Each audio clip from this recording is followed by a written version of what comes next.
কলেজে যাওয়ার জন্য রেডি হচ্ছি, এমন সময় আম্মু এসে বলল, আজকে একটু তাড়াতাড়ি আসিস। কেন? তোকে নিয়ে আমার বান্ধবীর বাসায় যাব। তোমার বান্ধবীর বাসায় তুমি যাও, আমি গিয়ে কি করব? আরে যাব তো তোর জন্য। ফাতেমা তোকে নিয়ে যাওয়ার জন্য বলেছে। আমার জন্য যাবে মানে? হুম, তোর জন্য মেয়ে দেখতে যাব। তুমি কি পাগল হইছো? মেয়ে দেখবা মানে? হুম, আমি আর ফাতেমা একে অপরকে কথা দিয়েছিলাম আমাদের ছেলে মেয়েকে একসাথে বিয়ে দিয়ে আমাদের সম্পর্কটা আরো গভীর করব। বাহ বাহ, চমৎকার। নিজেদের জন্য আমাকে কেন বলি দিচ্ছ? তুই ছাড়া আমার আর কোনো ছেলে আছে নাকি? থাকলে তো তাকেই দিতাম। কিন্তু এটা কেমনে সম্ভব?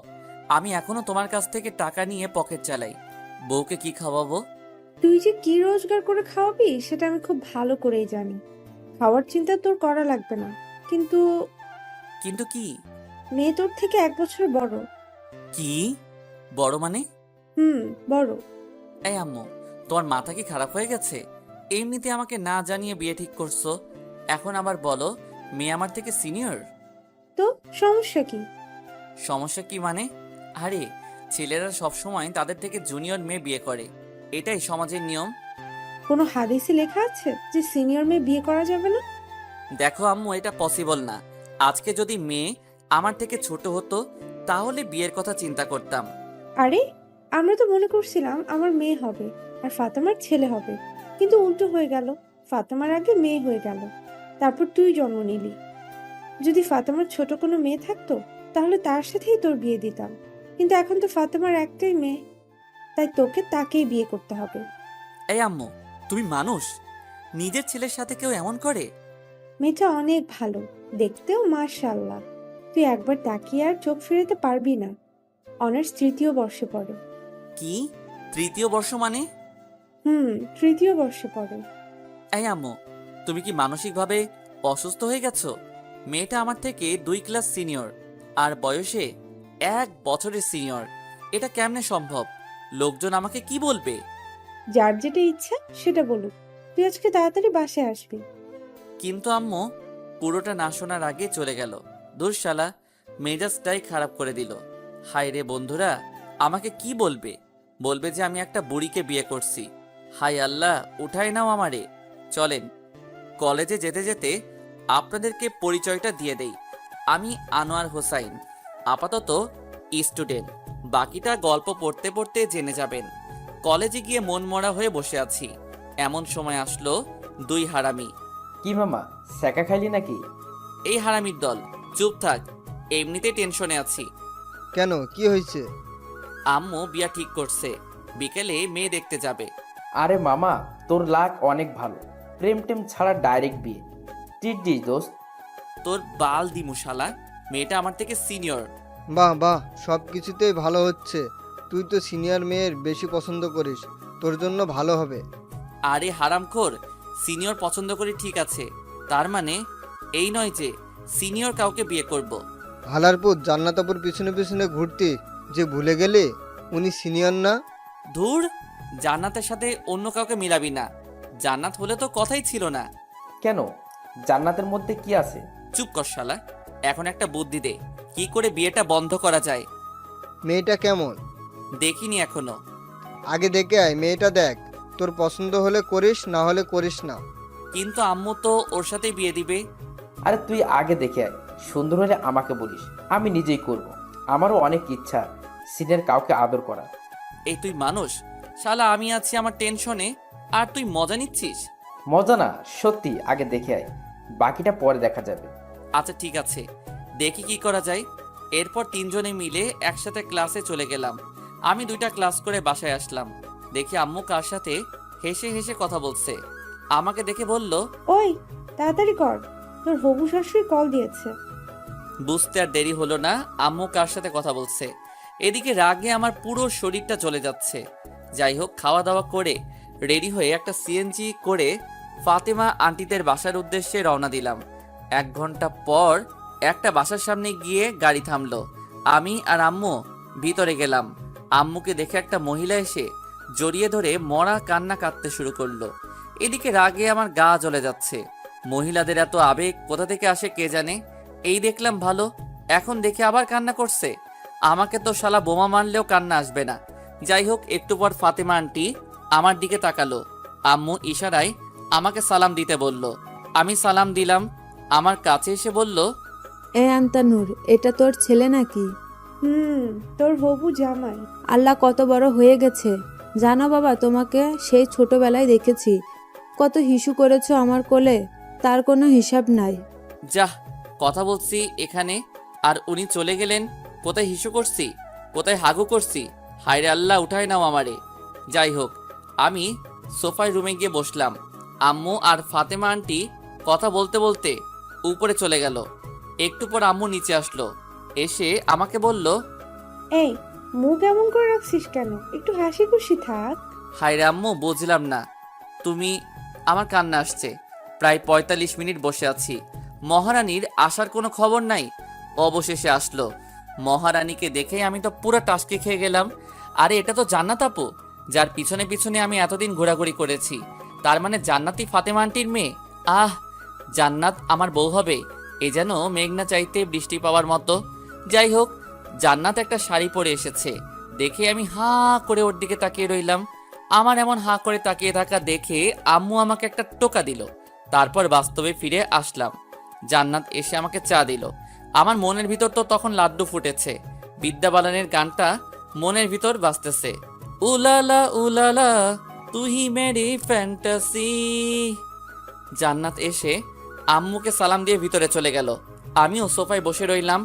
আম্মু অনেকক্ষণ ফাতেমা আন্টির সাথে বসে বসে গল্প করলো। তারপর বিয়ের দিন তারিখ ঠিক করে বাসায় চলে আসলাম। বাসায় এসে আমি তৌফিক আর নাফিসকে গ্রুপ কল দিলাম। এই হারামির দল, কোথায় তোরা? কেন, কি হয়েছে? সেটা পরে বলবো, তাড়াতাড়ি রেস্টুরেন্টে আয়, তোদের ট্রিট দিব। ট্রিটের কথা শুনে দুজনেই লেজ উঠিয়ে চলে আসলো। সন্ধ্যায় ওদের সাথে রেস্টুরেন্টে গেলাম। মামা, ঘটনা কি? হঠাৎ করে ট্রিট? দোস্ত, কাম তো হয়ে গেছে। কি মেয়ে পছন্দ হয়েছে নাকি? ঠিক বলছিস। তুই না বললি এই বিয়েটা তুই করবি না? আরে সেটা তো আগে বলেছিলাম, কিন্তু পাত্রীকে দেখার পর সব ঠিক হয়ে গেছে। তা পাত্রীটা কে? তোদের জান্নাত আপু। আমাদের ক্যাম্পাসের জান্নাত আপু নাকি, যার জন্য তুই কুত্তার মতো পিছন পিছন হাঁটতি? এই শালারা চুপ কর, আমি কারো পিছনে ঘুরি নাই। আর হ্যাঁ, সেই জান্নাত আম্মুর বান্ধবীর মেয়ে। সিরিয়াসলি? দোষ, এ তো মেঘ না চাইতেও বৃষ্টি আসার মতো। আজকে যা ইচ্ছা খেয়ে নে, টাকা আমি দিমো। তো বিয়ে কখন? আগামী শুক্রবার। কালকে থেকে কেনাকাটা শুরু। তোরা কেউ আর ক্লাসে যাস না, এই সপ্তাহে কাজ আছে। এরপর ওদেরকে ট্রিট দিয়ে বাসায় চলে আসলাম। কিছুতেই ঘুম আসছে না। ভাবছি জান্নাতকে কল দিয়ে কিছুক্ষণ প্রেম করব। না থাক, বিয়ের পর চুটিয়ে প্রেম করা যাবে। এই কয়েকদিন একটু পার্ট নিয়ে থাকি। পরের দিন সবাই মিলে কেনাকাটা শেষ করলাম। আস্তে আস্তে বাসায় মেহমান আসতে শুরু করেছে। আম্মু সবাইকে ইনভাইট করে দিছে। দেখতে দেখতে বিয়ের দিন চলে আসলো। সবাই অনেক ব্যস্ত, আমিও মোটামুটি ব্যস্ত ছিলাম। অবশেষে বিয়েটা হয়ে গেল। আমি তৌফিক আর নাফিস ছাদে বসে বসে গল্প করছি। এদিকে জান্নাত বাসর ঘরে বসে আমার জন্য ওয়েট করছে। আমার তো আর এখানে দাঁড়িয়ে থাকতে ইচ্ছে করছে না, কিন্তু দুই হারামি আমাকে যেতে দিচ্ছে না। রাত প্রায় 12টা। আমি তখনও ছাদে বসে বসে আড্ডা দিচ্ছি। এমন সময় আম্মু আসলো। কি রে, তুই এখনো বসে আছিস যে? তো কি করব? কি করবি মানে? যা, ঘরে যা। মেয়েটা সে কখন থেকে একা একা বসে আছে। আন্টি, আমরা ওকে অনেকবার বলেছি, কিন্তু ও আমাদের কথা শুনছে না। আমি তৌফিকের কথা শুনে ওর দিকে অবাক দৃষ্টিতে তাকালাম। তখন আম্মু বলল, যা, তাড়াতাড়ি ঘরে যা। ঠিক আছে যাচ্ছি, তুমি নিচে যাও। একটু পর আম্মু চলে গেল। আমি তৌফিককে একটা লাথি মেরে দিয়ে বললাম, এই হারামখোর, তুই আমাকে অনেকবার যেতে বলেছিস। শালা, তোর জন্য আমি যেতে পারছি না, আর তুই বলছিস আমাকে যেতে বলেছিস। আরে মামা, রাগ করিস কেন? আন্টিকে একটু পাম দিলাম আর কি। আচ্ছা ঠিক আছে, তুই যা। ওকে, যাচ্ছি, দোয়া করিস। এই শোন, বল। মনে করে বিড়াল মারিস, তোর ক্ষমতা দেখিয়ে দিবি, না হলে পুরুষ জাতি তোরে ধিক্কার দিবে। চুপ কর, আমি যাচ্ছি। আচ্ছা ঠিক আছে, যা। যদি বেঁচে থাকিস তাহলে কাল দেখা হবে। আমি একটা হাসি দিয়ে নিচে চলে আসলাম। বাসর ঘরের সামনে দাঁড়িয়ে আছি। কেমন জানি ভয় লাগছে, আবার লজ্জাও। আহারে, নিজের ঘরে নিজে যাব আর সেখানেই ভয় লাগছে। 2 কেজি সাহস নিয়ে দরজাটা খুললাম। ভিতরে গিয়ে দরজাটা বন্ধ করে দিলাম। দেখলাম জান্নাত মোবাইলে কার সাথে কথা বলছে। আমাকে দেখেই মোবাইলটা রেখে দিয়ে চোরের মতো হয়ে গেল। মোবাইলটা রেখে দিল। আমি গিয়ে সামনে দাঁড়ালাম। ভাবছি সে হয়তো সালাম করবে। অনেকক্ষণ দাঁড়িয়ে থাকার পর দেখলাম সে এখনো বসে আছে। আমি মনে করছি আমি তার জুনিয়র, তাই হয়তো সালাম করতে লজ্জা লাগছে বা করবে না। থাক, করা লাগবে না। একটা সালাম আর কিছু যায় আসে না। আমি গিয়ে খাটের উপরে বসলাম। তখন জান্নাত বলল, তোর সাথে আমার কিছু কথা আছে। বাহ, শুরুতেই তুই? আমি বললাম, কি কথা বলবেন? আমি তোকে স্বামী হিসেবে মানতে পারবো না। মুহূর্তেই যেন আমার পায়ের নিচ থেকে মাটি সরে যেতে লাগলো। নিজেকে শক্ত করে বললাম, কেন পারবেন না? আর সে কথা বিয়ের আগে বলেননি কেন? বলিনি, কারণ আম্মুর কথার উপর আমি কোনো কথা বলতে পারবো না। তাছাড়া বাবা অসুস্থ। এখন যদি আমি বিয়েতে না করি তাহলে বাবা হয়তো আরো বেশি অসুস্থ হয়ে যাবে। আপনার বাবা মায়ের কথা চিন্তা করে আপনি আমার লাইফটা নষ্ট করে দিলেন কেন? আপনার যদি বিয়েতে মত না থাকতো আপনার বাবা মাকে বলতেন। বলে কোনো লাভ হবে না, ওরা কিছুতেই আমার কথা শুনবে না। আমাকে বলতেন, আমি আম্মুকে বলে দিতাম যে আপনাকে আমার পছন্দ হয়নি। আমি মেহেদিকেও অনেকবার বলেছি পালিয়ে যাওয়ার জন্য, কিন্তু ও এখন নাকি কিছু করতে পারবে না, কিছুদিন সময় লাগবে। মেহেদিকে? আমার বয়ফ্রেন্ড। তো এখন আপনি কি চান? ডিভোর্স। কথাটা শুনে বুকের ভিতরটা কেমন যেন কেঁদে উঠল। ডিভোর্স তো আর বললেই হয়ে যাবে না, কমপক্ষে 6 মাস একসাথে থাকতে হবে। কি 6 মাস? তোকে তো আমার 1 সেকেন্ডও সহ্য হয় না। ডিভোর্স পেতে হলে 6 মাস সহ্য করতে হবে। আচ্ছা ঠিক আছে। আর হ্যাঁ, আরেকটা কথা, কি? এই 6 মাস কোনোভাবেই আমার উপর স্বামীর অধিকার খাটাতে আসবি না। ওকে, এই 6 মাস সবার সামনে অন্তত বউয়ের মতো থাকবেন। মা যদি জানতে পারে অনেক কষ্ট পাবে, আর আমি মায়ের কষ্ট সহ্য করতে পারি না। আচ্ছা ঠিক আছে। তারপর আমি রুম থেকে চলে যাচ্ছি। এমন সময় জান্নাত আবার ডাক দিল, এই কই যাস? বাইরে। এখান থেকে কি করব? না, তুই বাইরে যাবি না। কেন? বাইরে গেলে সবাই সবকিছু বুঝে যাবে। বাহ, বুদ্ধি আছে। এরপর আমি খাটে ঘুমাতে যাব। এমন সময় জান্নাত আবারও চিৎকার দিয়ে ডাক দিল, এই কি করছিস? কেন ঘুমাবো? তো খাটে কেন? তাহলে কোথায় ঘুমাবো? তুই খাটে ঘুমাতে পারবি না, সোফায় ঘুমা। কেন, খাটে ঘুমালে সমস্যা কি? বললাম না তোকে স্বামী হিসেবে মানি না, তাহলে খাটে ঘুমাবি কেন? আমি আর কিছু না বলে একটা বালিশ সোফায় রেখে বারান্দায় চলে গেলাম। ভাবতে লাগলাম কোন অপরাধের কারণে আল্লাহ এত শাস্তি দিচ্ছে আমাকে। বাইরে তাকিয়ে দেখি সবাই ব্যস্ত। বাবুর্চিরা এদিক ওদিক ঘুরছে। আম্মুও সবার সাথে বসে বসে গল্প করছে। কিছুক্ষণ দাঁড়িয়ে থেকে আবার রুমে চলে আসলাম। দেখি জান্নাত কার সাথে মোবাইলে কথা বলছে। আমাকে দেখে আবার মোবাইলটা রেখে দিল। আমি লাইট বন্ধ করে ঘুমাতে যাব, এমন সময় জান্নাত আবারও ডাক দিল, কি রে, লাইট কেন অফ করছিস? তো লাইট জ্বালিয়ে কেউ ঘুমায় নাকি? আমি তোকে বিশ্বাস করতে পারছি না, তুই লাইট দে। দূর, এই রুমেই থাকবো না। এই কই যাস? জাহান্নামে। আপনি তো আমাকে বিশ্বাস করছেন না, এখানে থেকে কি করব? আচ্ছা ডিম লাইটটা জ্বালিয়ে রাখ। আমি আর কিছু না বলে ডিম লাইটটা জ্বালিয়ে সোফায় ঘুমিয়ে পড়লাম। সকালে ঘুম ভাঙলো জান্নাতের মায়াবী মুখটা দেখে। আহ, কি সুন্দর লাগছে দেখে। মনে হচ্ছে নিষ্পাপ একটা শিশু ঘুমিয়ে আছে। হুমায়ুন আহমেদ বলেছিল যে মেয়েকে ঘুমন্ত অবস্থায় সুন্দর দেখায় সেই প্রকৃত সুন্দর। জান্নাতকেও সেই হুমায়ুন আহমেদের অজানা সুন্দরী নারী লাগছে। তারপরে কিছুক্ষণ তাকিয়ে থাকার পর ওর ঘুমটা ভেঙে যায়। আমাকে দেখার আগেই আমি আবার ঘুমের ভাব ধরে সোফায় শুয়ে রইলাম। জান্নাত উঠে ফ্রেশ হতে চলে গেল। আমিও উঠে নাস্তা করে বাইরে চলে গেলাম। তৌফিক আর নাফিসকে গতকাল রাতের ঘটনাগুলো খুলে বললাম। সত্যি জান্নাত তোর কাছে ডিভোর্স চাইছে? তো আমি কি মিথ্যা বলছি? তো এখন কি করবি? দেখা যাক। ডিভোর্স দেওয়া ছাড়া আর কোনো অপশন নাই। তোদের কোনো উকিল পরিচিত আছে? আমার কাকা আছে। আচ্ছা, আমি তোকে সব কাগজপত্র দিব, তুই তোর কাকার সাথে কথা বলে রাখিস। ওকে, চল, এখন মন খারাপ করে বসে থেকে লাভ নাই, একটু ঘুরে আসি। ও ঠিক বলছে। আচ্ছা ঠিক আছে, চল। সারাদিন ওদের সাথে ঘোরাঘুরি করে রাত 9টায় বাসায় ফিরলাম। দেখি আব্বু আম্মু সবাই রেগে আগুন হয়ে আছে। কিরে, তুই সারাদিন কোথায় ছিলি? এই তো তৌফিক আর নাফিসদের সাথে। মোবাইল ধরিসনি কেন? সাইলেন্স ছিল। তোর মধ্যে কি কোনো সেন্স নাই? বাসায় নতুন বউ রেখে বাইরে ঘুরতে লজ্জা করে না? এমন বউ দিয়েছো যে আমার লাইফটাই শেষ করে দিল। কি বললি? কিছু না। খেতে আয়। খাবো না, বাইরে থেকে খেয়ে আসছি। আর কোনো কথা না বলে সোজা রুমে গেলাম। গিয়ে দেখি জান্নাত কার সাথে মোবাইলে কথা বলছে। আমাকে দেখে মোবাইলটা রেখে দিল। ওর এসব কাণ্ড দেখে মাথায় পুরো রক্ত উঠে গেল। আমাকে বলল, এই ডিভোর্সের ব্যাপারে কিছু করেছিস? উকিলের সাথে কথা হয়েছে, অন্তত 6 মাস একসাথে থাকতে হবে। তোর তো আমার 1 সেকেন্ডও সহ্য হয় না। না হলে এখানে আছেন কেন? চলে যান এখান থেকে। এতই যখন তারা বিয়ে কেন করেছেন? তোকে বিয়ে করতে তো আমার বইয়েই গেছে। নিজেকে কখনো আয়নায় দেখেছিস? তোর সাথে আমার যায়? ভদ্রভাবে কথা বলুন, এটা আমার বাসা, আপনার নয়। তোর বাসা দেখে আমাকে ধমকাচ্ছিস? লজ্জা হওয়া উচিত তোর। দূর, ভালো লাগে না। কেন যে এই ফালতু মেয়েকে বিয়ে করতে গেলাম কে জানে। রুম থেকে বের হয়ে সোজা ছাদে চলে গেলাম। ছাদে অনেকক্ষণ বসে থাকার পর রুমে আসলাম। তখনও দেখলাম জান্নাত কার সাথে যেন কথা বলছে। আমাকে দেখে আরো হেসে হেসে কথা বলছে। কিছু না বলে বালিশ নিয়ে সোফায় ঘুমিয়ে পড়লাম। সকালে ঘুম থেকে উঠে দেখি জান্নাত বিছানায় নেই, মনে হয় ওয়াশরুমে গেছে। মোবাইলটা টেবিলের উপর রাখা। আমি তাড়াতাড়ি উঠে মোবাইলটা নিলাম। বাহ, লক করা নেই। সাথে সাথে মেসেজগুলো দেখতে লাগলাম। মেসেজ দেখে আমার পুরো মাথা গরম হয়ে আছে। আমি নাম্বারটা নিয়ে নিলাম। দরজার আওয়াজ শুনলাম, মনে হয় জান্নাত আসছে। আমি মোবাইলটা রেখে তাড়াতাড়ি বাইরে চলে গেলাম। এভাবে জান্নাত আর আমার দিনগুলো চলতে লাগলো। আমি কলেজে যাওয়া শুরু করলাম। পরের দিন থেকে জান্নাতও যায়। আম্মু বলছে দুজনকে একসাথে যাওয়ার জন্য, কিন্তু জান্নাত আমাকে পার্সোনালি নিষেধ করে দিয়েছে, সে আমার সাথে যাবে না। সেদিন ক্লাস শেষ করে আমি বাইরে এসে দেখি জান্নাত তার বন্ধুদের সাথে বসে বসে আড্ডা দিচ্ছে আর হাসাহাসি করছে। দেখে রাগ হতে শুরু করলো। আমি কাছে গেলাম। চলেন। কোথায়? বাসায়। আমি তোর সাথে যাব না, তুই যা। তুই বলার কারণে সবাই হা করে আমার দিকে তাকিয়ে আছে। আম্মু বলেছে আপনাকে সাথে করে নিয়ে যেতে।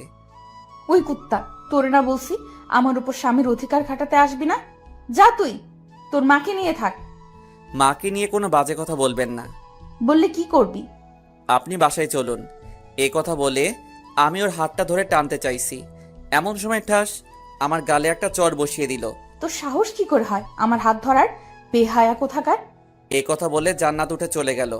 আমি গালে হাত দিয়ে দাঁড়িয়ে রইলাম। পুরো ক্যাম্পাসের ছাত্রছাত্রী আমার দিকে তাকিয়ে আছে। লজ্জায় মাথা কাটা গেল।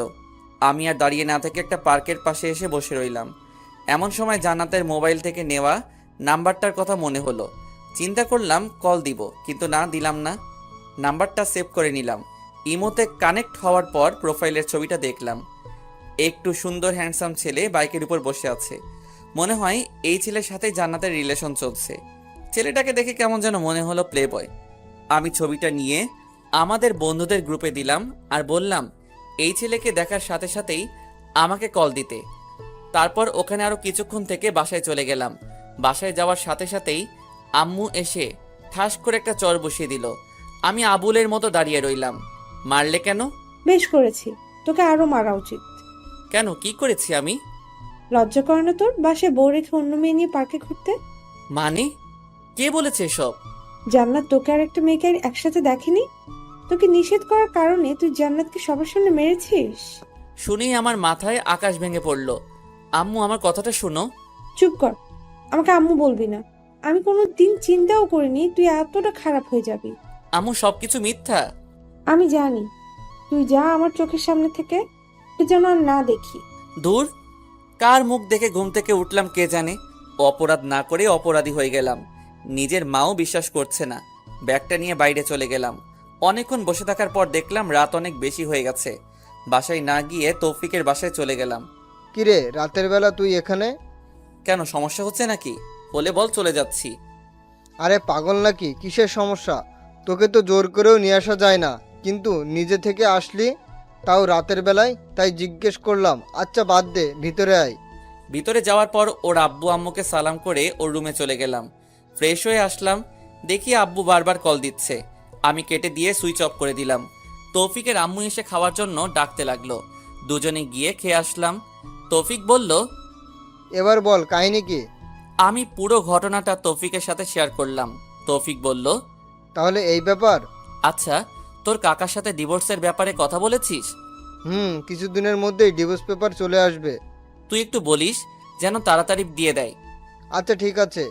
তারপর তৌফিকের সাথে ঘুমিয়ে পড়লাম। পরের দিন তৌফিকদের বাসা থেকে সরাসরি কলেজে চলে গেলাম। ক্লাস করতে ভালো লাগছে না, তাই বাইরে এসে আমি, তৌফিক আর নাফিস গাছতলায় বসে আছি। দেখলাম জান্নাত একটা ছেলের সাথে বাইকে করে কলেজে আসছে। বাইক থেকে নেমে ছেলেটার হাত ধরে উপরে যেতে লাগলো। দেখে আমার মাথা খারাপ হয়ে গেল। আরে, সে তো এখন আমার বউ। ডিভোর্স হওয়ার পর সে যা ইচ্ছা করুক, কিন্তু এখন কেন? রাগে আমার লোম দাঁড়িয়ে গেল। তারপর আমি উঠে জান্নাতের কাছে যেতে লাগলাম।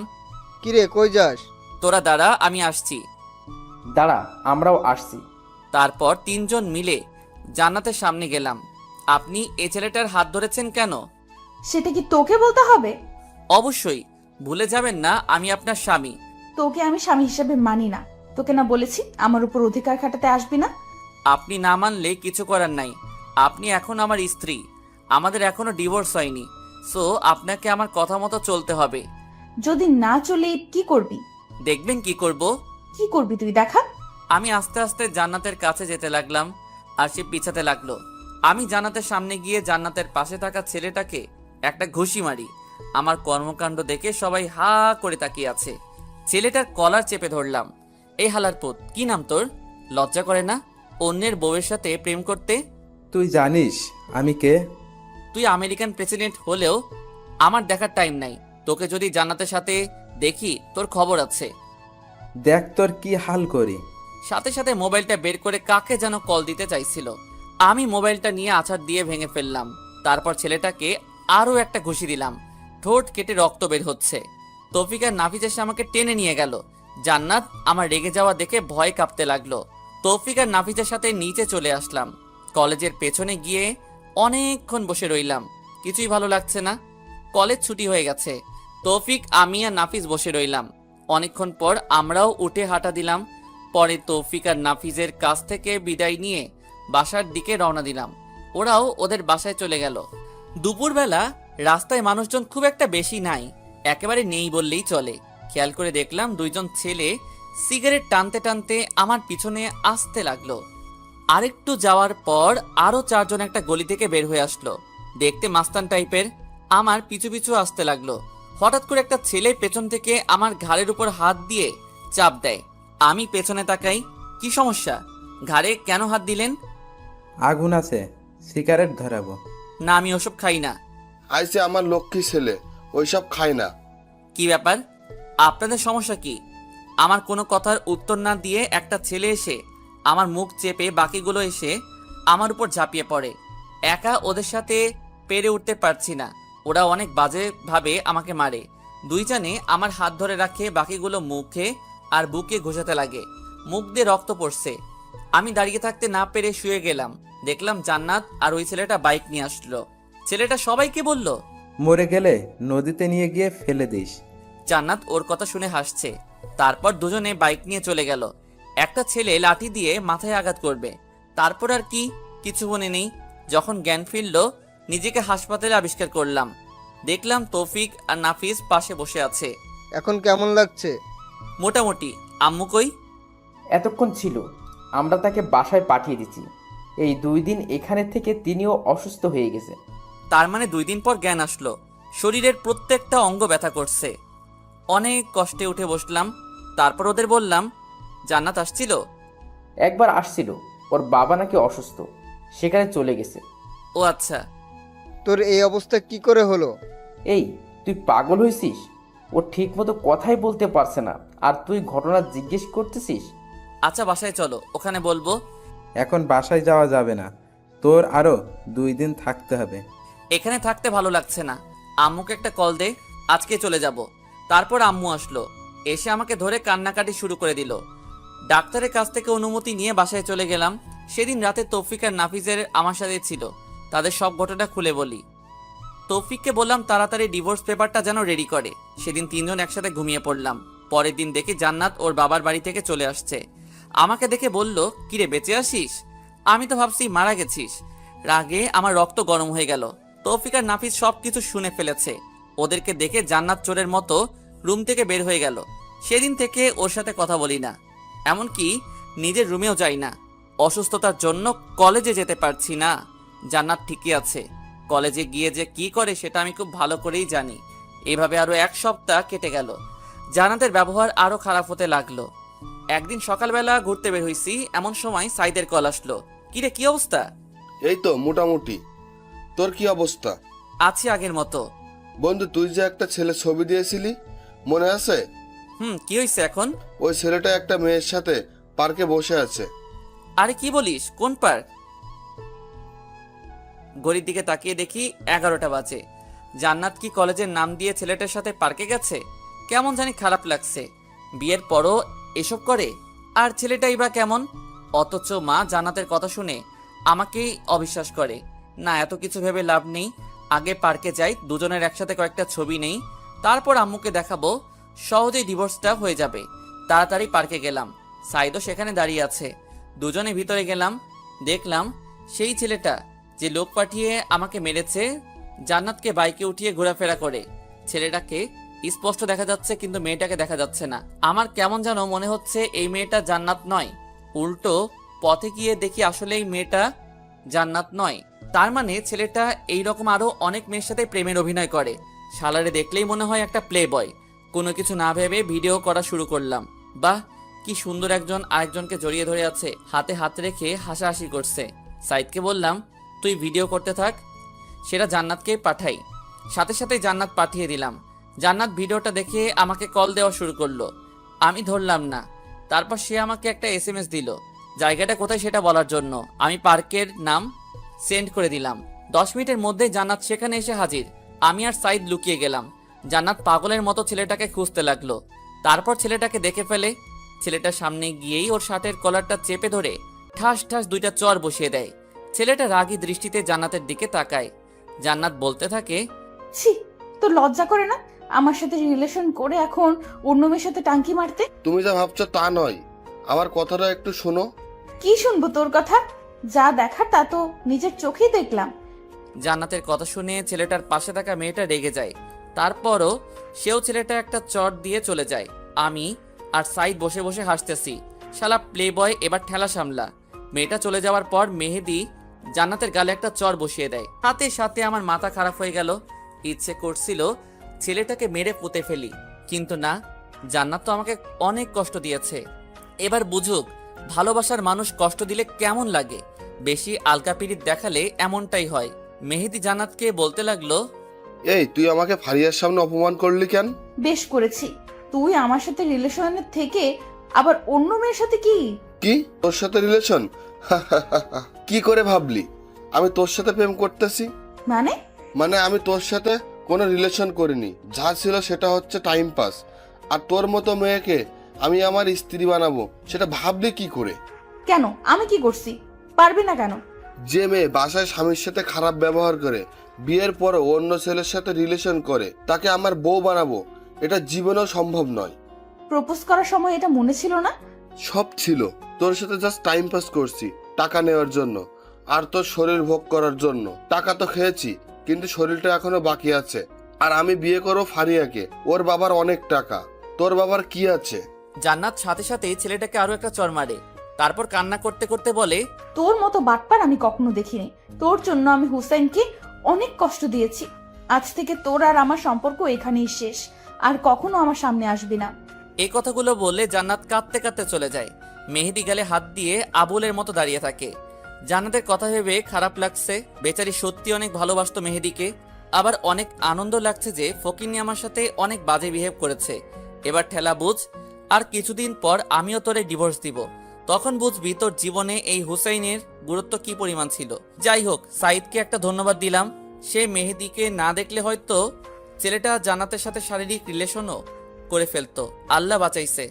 আমি মোবাইলটা বের করে আমাদের বন্ধুদের মেসেঞ্জার গ্রুপে একটা মেসেজ লিখলাম, দুপুরে সবাই মেহেরপুর হাজি রেস্টুরেন্টে আসিস, আমি ট্রিট দিব। মেসেজ পেয়ে সবাই লেজ উঠিয়ে রায়পুর হয়ে কোর্ট রোড দিয়ে চলে আসলো। সবাই সেখান থেকে হাজি রেস্টুরেন্টে গেলাম। আমি, তৌফিক, নাফিজ আর সাইদ সবাই মিলে খাওয়া দাওয়া করলাম। তৌফিক আমাকে জিজ্ঞেস করলো, হঠাৎ টিট কেন? আমি সব ঘটনা খুলে বললাম। সবাই মোটামুটি খুশি। তৌফিককে জিজ্ঞেস করলাম, ডিভোর্স লেটার ঠিক হতে আর কয়দিন লাগবে? সে বলল, আর কিছুদিনের মধ্যে হয়ে যাবে। বিকেলে আর বাসায় গেলাম না, সবাই মিলে আড্ডা দিলাম। রাতে বাসায় গেলাম। কি রে, সারাদিন কই ছিলি? এই তো বন্ধুদের সাথে। এই অসুস্থ শরীর নিয়ে বন্ধুদের সাথে কি? এই, তোর সাথে কি জান্নাতে কিছু হয়েছে? না, কেন? দুপুরে এসে না খেয়ে শুয়ে আছে। অনেকবার ডেকেছি, খাবে না বলেছে। রুম থেকে বের হচ্ছে না। আমি কিছু জানি না, যদিও সব জানি তবুও কিছু বললাম না। দেখ তো বাবা, মেয়েটা কিচ্ছু খাচ্ছে না। এভাবে না খেয়ে থাকলে তো অসুস্থ হয়ে যাবে। আচ্ছা, দেখতেছি। যা ডেকে নিয়ে আয়, দুজনে একসাথে খেতে আয়। তারপর রুমে গেলাম। দেখি জান্নাত উল্টো হয়ে শুয়ে আছে। আমাকে দেখেই উঠে বসলো। আমি কিছু না বলে ওয়াশরুমে চলে গেলাম।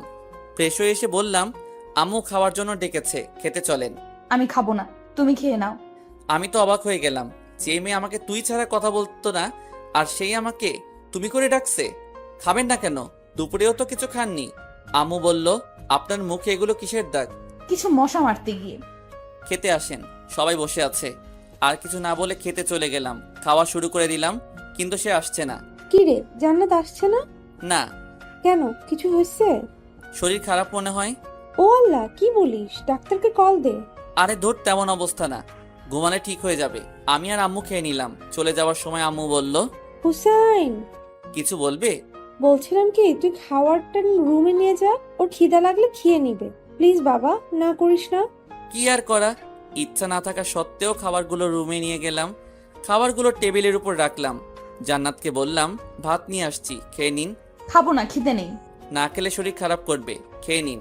আর কিছু না বলে বালিশটা নিয়ে সোফায় শুয়ে পড়লাম। জান্নাত কিছু একটা বলতে গিয়েও বলল না। রাতের বেলা হঠাৎ কিছু একটা শব্দ শুনে ঘুমটা ভেঙে গেল। তাকিয়ে দেখি জান্নাত পাগলের মতো খাবারগুলো খাচ্ছে। আমি মুচকি হেসে মনে মনে বললাম, গরিবের কথা বাসি হলেও মিষ্টি হয়। আমি না জাগার ভান ধরে শুয়ে আছি। জান্নাত একবার খাবারের দিকে তাকায়, আরেকবার আমার দিকে তাকায়, তারপর ঘুমিয়ে গেলাম। ঘুম থেকে উঠে দেখি জান্নাত নিজের কম্বলটা আমার গায়ে জড়িয়ে দিয়ে কোথায় যেন চলে গেছে। উঠে ফ্রেশ হয়ে নিলাম। খাবার টেবিলে গিয়ে দেখি পছন্দের সব খাবার। ঘটনা কি? আজকে তো বিশেষ কোনো দিন না। আম্মুকে জিজ্ঞেস করলাম, আজকে এগুলো কেন? আম্মু হেসে বলল, জান্নাত নাকি আমার জন্য নিজের হাতে বানিয়েছে। আসলে মেয়েদের মন বোঝা জীবনেও সম্ভব না। এরা কখন কি করে নিজেও জানে না। কিছু না বলে খেয়ে নিলাম। তারপর রেডি হয়ে বাইরে চলে গেলাম। আজকে আড্ডা দেওয়ার জন্য যাচ্ছি না, একটা চাকরির জন্য ইন্টারভিউ দিতে যাচ্ছি। বসে বসে তো অনেক খাইলাম, এবার ফ্যামিলির পাশে দাঁড়ানো উচিত। ইন্টারভিউ দিয়ে বন্ধুদের সাথে কিছুক্ষণ আড্ডা দিয়ে রাতে বাসায় আসলাম। সবাই একসাথে খেয়ে নিলাম। রুমে গিয়ে শুয়ে শুয়ে মোবাইল টিপতেছি, এমন সময় জান্নাত রুমে আসলো। আমি উঠে ছাদে চলে গেলাম। কিছুক্ষণ সেখানে বসে বসে গান শুনলাম। তারপর রুমে এসে দেখলাম জান্নাত এখনো বসে আছে। কি ব্যাপার, আপনি এখনো ঘুমাননি? ঘুমাবো পরে, একটা কথা বলতাম। বলেন। আমাকে আর আপনি করে বলবে না, তো কি বলবো? তুমি করে বলিও। No thanks. তারপর খাট থেকে বালিশটা নিয়ে সোফায় ঘুমাতে যাব। এমন সময় জান্নাত আবারও বলল, সোফায় না ঘুমালে হয় না? তো কোথায় ঘুমাবো? তুমি এবার থেকে খাটে ঘুমাবে। কেন, আপনার চর খাওয়ার জন্য নাকি অপমানিত হওয়ার জন্য? দেখেন, আমারও একটা পার্সোনালিটি আছে। আগে সবকিছুর জন্য সরি। আমি কিছু না বলে সোফায় ঘুমিয়ে পড়লাম। তুই কি ভাবছিস তোর নরম কথায় আমি পটে যাব? তুই এখনো হুসাইনকে চিনিসনি। আমিও তোকে অনেক ভালোবাসতাম, কিন্তু যখনই তোর কাছে যেতাম অপমান ছাড়া কিছুই পাইনি। যাক, এত কিছু ভেবে লাভ নেই, ঘুমিয়ে পড়ি। রাতের বেলা কারো গোঙানির শব্দে ঘুমটা ভাঙলো। ডিম লাইটের আলোয় রুমের সবকিছু হালকাভাবে দেখা যাচ্ছে। দেখলাম জান্নাত শুয়ে শুয়ে কান্না করতেছে। কাঁদুক, তাতে আমার কি? কানের মধ্যে কাঁথা চাপা দিয়ে আবারও ঘুমিয়ে পড়লাম। সকালবেলা কারো নরম হাতের স্পর্শে ঘুমটা ভাঙলো। হালকা চোখ খুলে দেখি জান্নাত আমার মাথায় হাত বুলাচ্ছে। আমিও না জানার ভান করে শুয়ে আছি। একটু পর সে উঠে গোসল করতে চলে গেল। গোসল করে এসে আমাকে ডাকতে লাগলো। উঠে আমিও ফ্রেশ হয়ে নিলাম। সকালবেলা নাস্তা করে শুয়ে শুয়ে ফেসবুকিং করছি। এমন সময় তৌফিক কল দিয়ে বলল, আমার চাকরিটা হয়ে গেছে।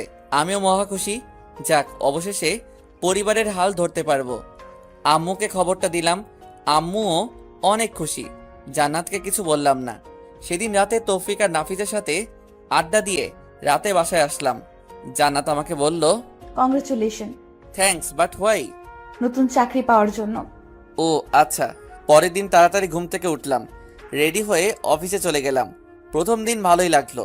এইভাবে আরো 10 দিনের মতো চলে গেল। জান্নাত আমার কাছে আসতে চাই, বাট আমি তেমন একটা কথা বলি না, কারণ আগের দিনগুলোর কথা আমি এখনো ভুলিনি।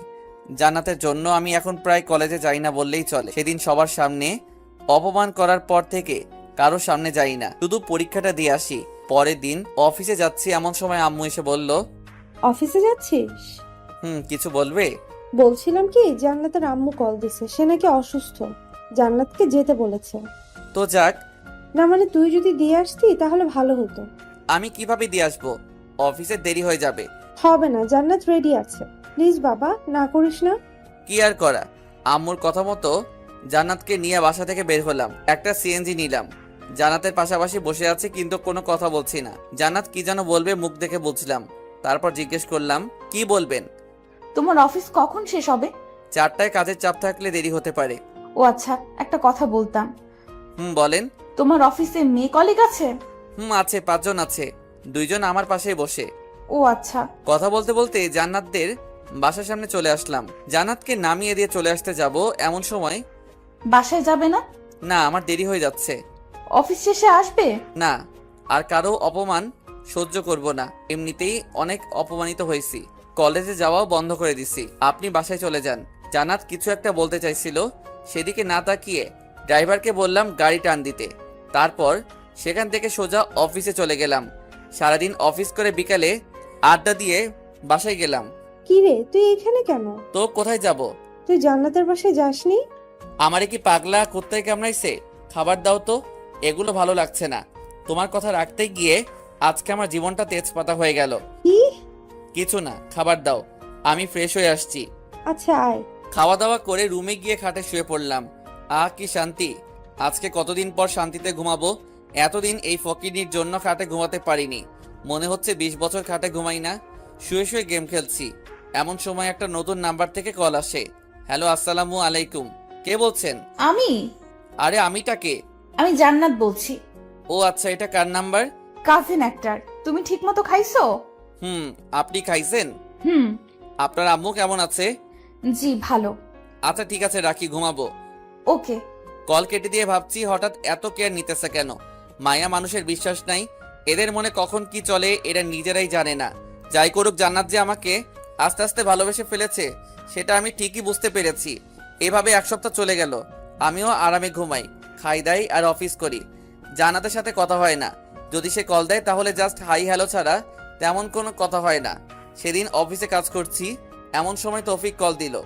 কিরে, কি অবস্থা? এই তো মোটামুটি, তোর? আছি, বেকার মানুষের আর কিসের অবস্থা। আচ্ছা শোন, যে জন্য কল করছিলাম, বল।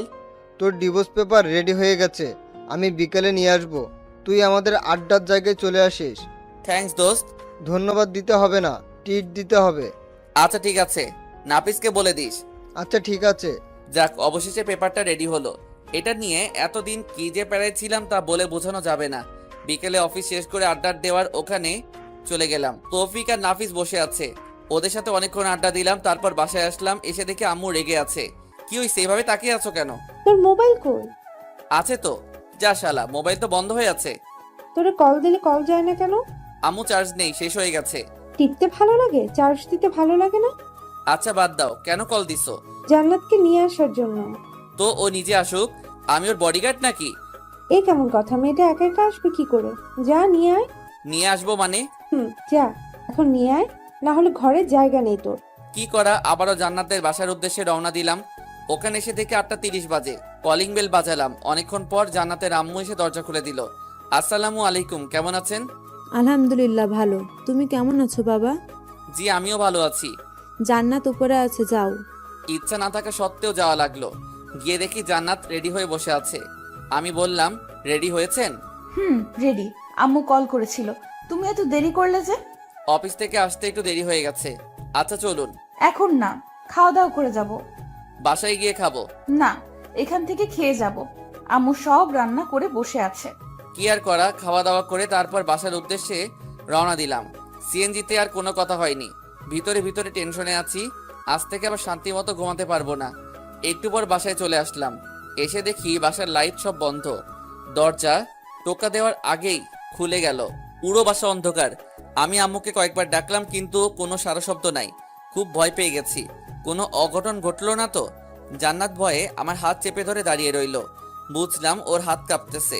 আমি পকেট থেকে মোবাইলটা বের করব এমন সময় আমাদের দুজনকে অবাক করে দিয়ে অনেকগুলো লাইট একসাথে জ্বালিয়ে দিয়ে তৌফিক, নাফিজ, আম্মু সবাই একসাথে বলে উঠলো, হ্যাপি বার্থডে ডিয়ার জান্নাত, many many happy Returns of the day. আমি তো পুরো টাসকি খেয়ে গেলাম। এগুলো কে করলো, কখন করলো, কিভাবে করলো? আমি তো এই 2 ঘন্টা আগেই বাসায় ছিলাম, তখন তো তেমন কিছুই ছিল না। আমি ভাবছি আর জান্নাত আম্মুকে বলল, আম্মু, আপনি কি করে জানলেন আজকে আমার জন্মদিন? আর এত কিছু কে করেছে? সবাই একসাথে আমাকে দেখিয়ে দিল। আমি আরো একটা টাসকি খেলাম। যাই হোক, সবাই মিলে কেক কাটলাম। জান্নাত প্রথমে আমাকে খাইয়ে দিল, আমিও খাইয়ে দিলাম। একে একে সবাই খাওয়া দাওয়া করে অনেক মজা করলাম। তৌফিক আর নাফিস জান্নাতকে অনেকগুলো গিফট দিল। আম্মু একটা রিং দিল। বাকি শুধু আমি আছি। তৌফিক হঠাৎ করে বলল, হোসাইন তার গিফট কালকে সকালে দিবে। আমি নির্বাক হয়ে দাঁড়িয়ে রইলাম। পরে আমি তৌফিক আর নাফিস ছাদে চলে গেলাম। কিরে, তোরা এত কিছু কি করে জানিস? আমরা জানতাম না আন্টি, আমাদের বলেছে আর তোকে কিছু বলতে নিষেধ করেছে। ও আচ্ছা। এই তৌফিক, তুই যে বললি সকালে গিফট দিব, কি গিফট দিব? আরে বেটা, জান্নাত তোর কাছে ডিভোর্স চাইছে না, ডিভোর্স পেপার তো রেডি, সকালে দিয়ে দিবি। আর এটা হবে জান্নাতের জন্য সবচেয়ে বড় উপহার। ঠিক, চল, অনেক রাত হইছে, ঘুমিয়ে যাই। চল। এরপর ছাদে থেকে রুমে চলে আসলাম। তৌফিক আর নাফিসকে রুম দেখিয়ে দিয়ে আমি আমার রুমে গেলাম। দেখলাম জান্নাত বসে বসে মোবাইল টিপতেছে। আমি যাওয়ার পর, থ্যাঙ্কস কেন? এত বড় সারপ্রাইজ দেওয়ার জন্য।